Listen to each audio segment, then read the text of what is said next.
this is a valid point, but let me explain. So I just got off a 7 day cruise with Royal Caribbean, and I did it solo.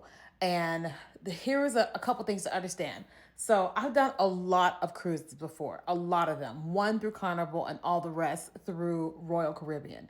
And when I was booking the cruise, my thought process was I need to go and do a thing where I don't have to think about it. I don't have to cook. I don't have to clean. I don't have to think about anything, right? And I knew I could do that on a cruise. Then I said to myself, I want to go to a place where it's so holiday-ish, like it's decorated and it's just so much going on. And I knew that on a cruise there would be so much of that.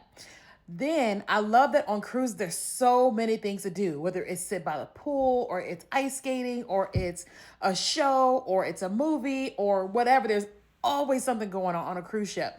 And so that was my thought process with that. I was not thinking about going and doing a bunch of excursions because I was like, I just didn't want to have to think about anything. I didn't want to have to be on the time schedule. I just didn't want to think about anything. And it was my very first time going solo as a cruiser. I've always gone in groups.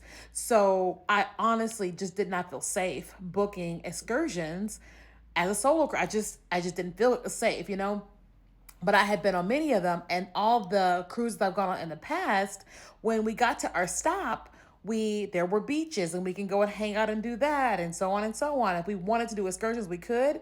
But with this one, for whatever reason, it wasn't like that. Like when we went to Haiti, there was the beaches, but it was pouring down rain, so we couldn't do much there.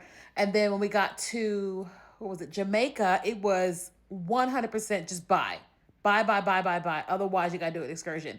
And then we got to the Bahamas, it was the exact same thing. And I found out at the Bahamas, we were at the Grand Bahamas, that it cost them to get a taxi to the beach. It cost them to get into the beach. It cost them to get a towel for the beach. And it cost them to get from the beach back to the boat.